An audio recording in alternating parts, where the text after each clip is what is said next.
3 फूट 3-3.5 फूट उंचीवरती तो गेला पाहिजे.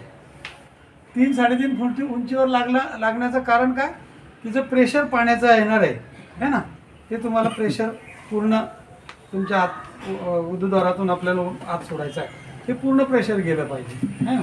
त्यासाठी आपल्याला त्याला 3 ते 3.5 फुटावरती त्याला ठेवायचं आहे. आता हा संपूर्ण कुटुंबासाठी हा जो आहे हा एक कॉमन आहे, ह्या संपूर्ण कुटुंबासाठी वापरला जातो. हे नाही का कॉक नाही काय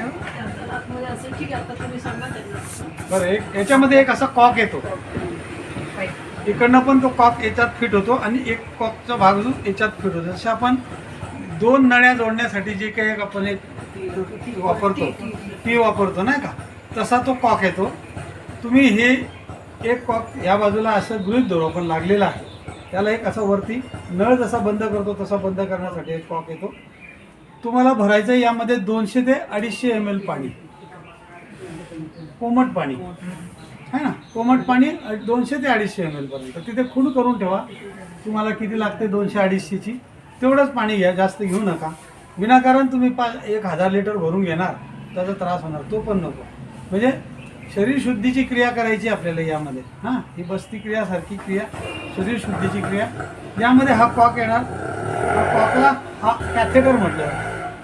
आता तुम्ही ही जी पॉट आहे, हा पॉट घरामध्ये तुमचा कायमस्वरूपी आपल्या टांगून ठेवा. संडासामध्ये तुम्ही टांगून ठेवा, त्याला वॉशरूममध्ये टांगून ठेवा, कायमस्वरूपी आणून. तो पॉट सगळ्या घराला कामात येणार आहे.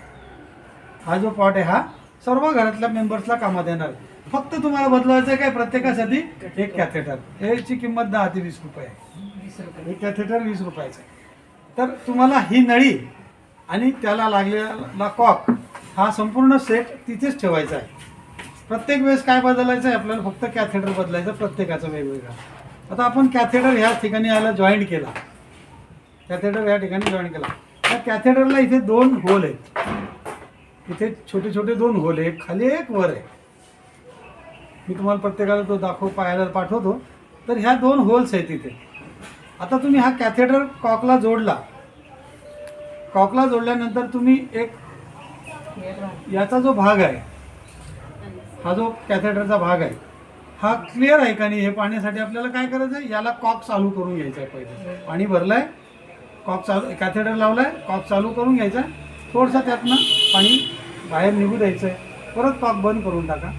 याला थोडंसं ऑइल लावा, खोबरेल तेल वगैरे हे लावा, जेणेकरून आपल्याला गुदमार्गामध्ये त्याला टाकताना म्हणजे जी कोरडा भाग असतो तो कोरडा असल्यामुळे त्याला त्रास होऊ शकतो, इजा होऊ शकते.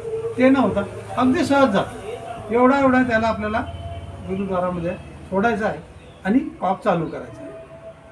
कॉक चालू केल्यानंतर तुमचं ते पाणी हळूवार अगदी पूर्ण वर जातं. त्यामध्ये जर तुम्ही थोडा आणखी वर श्वास घेतला तर ते तुमच्या आणखी वरपर्यंत पोहोचतो. त्याचनंतर हे पाणी तुमचं जोपर्यंत इथपर्यंत उतरलं ते की तुम्ही कॉक बंद करा. कॉक बंद करा, कॅथेटर काढून घ्या, कॅथेटर काढून घ्या, बाजूला ठेवून द्या, त्याला क्लीन करा. नंतर तुमची स्वच्छ क्रिया झाली.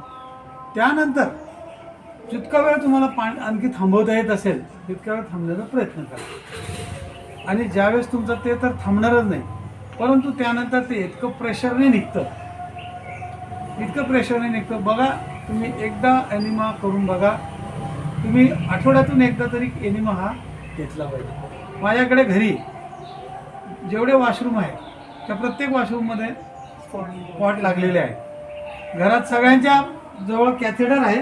ते कॅथेटरवरती आम्ही प्रत्येकाचे नावं लिहून ठेवलेले आहे. हा माझा कॅथेटर आहे, माझी मिसेस आहे, तिचा कॅथेटर आहे, सुनबाईचा आहे, मुलाचा आहे, प्रत्येकाचे आहे. मार्करने त्याच्यावरती नावं लिहून ठेवलेले आहे. ज्याला जेव्हा वाटतं तो आपल्या आपल्या पद्धतीने एनिमा घेत असतो. यामध्ये आणखी जर कोमट पाण्यामध्ये थोडंसं निंबूचे 2-3 थेंब टाकले, बरोबर मॅडम, 2-3 जर थेंब निंबूचे टाकले ना तर आणखी त्याचा तुम्हाला इफेक्ट जसं चांगला आपण तांबे मित्राची भांडे घासतो हां त्याचे म्हणजे काय वापरतो आपण त्याच्यामध्ये ऍसिड आहे तर ते जरा साफ होतं. जसं आपण लिंबू आपण ह्याच्यात बघतो आपण प्रत्येक म्हणजे कोणत्याही पॅथीमध्ये तुम्ही ॲलोपॅथीमध्ये जरी गेले किंवा कोणत्याही लिंबू डायटिशियन दिलेला आहे. तरी लिंबू आणि आपले जुनं मागे याच्यात गेलं तर आपली आजी प्रत्येक याच्यामध्ये चिंच टाकायची वरणामध्ये हां. चिंच आमसूल असायचं असायचं. कोकम असायचं रात्रीच्या वरणामध्ये मोस्टली असायचं का तर ते जे पूर्ण घासून आपली आतडी ती पूर्ण साफ व्हायला स्वच्छ पाहिजे. पण होण्यासाठी आता मदत होते. आपण बंद केलं सगळ्या गोष्टी टमाट्यावर आलो आपण आता आता विदेशी आपण गेलो चिंच गेली कोकम गेलं बाजूला गेलं टमाट्यावर आलो. एक हे डॉक्टर गोपाल शास्त्रींचं एक शिबिर असतं दरवर्षी आपल्या जनार्दन स्वामी आश्रमामध्ये मेरठचे UPचे त्यांचं शिबिर आहे. म्हणजे हे आहे आरोग्य आणि अध्यात्मावरती. त्याचा पण मी त्या संघटनेमध्ये मी पण कार्य करतो. आमच्या त्या संघटनेचे अध्यक्ष आहेत हेमांगी पाटील मॅडम, ज्यांचं कुबेर लॉज म्हणून त्या नाशिक रोडला आपला शिवाजी पुतळ्याचा जो चौक आहे त्या अगदी शिवाजी पुतळ्याच्या अगदी समोर त्यांचं कुबेर म्हणून एक लॉजिंग आहे. आणि त्यांची भोगूरला त्यांच्या वडिलांची शाळा वगैरे RSSचे त्यांचे वडील जुने कार्यकर्ते आहेत. तर आम्ही सगळी टीम जी आहे वर्षातून एक शिबिर भरवतो. त्यामध्ये दिवसा कच्चं आणि रात्री शिजलेलं अन्न खाणं. आता आम्ही पण काय करतो की रात्री 10 नंतर म्हणजे समजा साधारणतः 10 पर्यंत आम्ही झोपूनच जातो 9-9:30. पण रात्री ज्यावेळेस आपण जेवण केल्यानंतर जे काही पाणी पिलोय आपण त्यानंतर साधारणतः 16 तास आम्ही पाणी पित नाही. साधारणतः 14 ते 16 तास पाणी पित नाही, काही खात नाही, घेत नाही काही. त्यानंतर मग आम्ही ज्यूस वगैरे घेतले तर मग कारला टमाटा काकडी नाही तर मग आपले झाडपाने जेवढी बकरी जे पानं खाते मग त्यामध्ये मी तुम्हाला सांगतो आंबा, पपई, केळी, हां आपलं हे संत्री,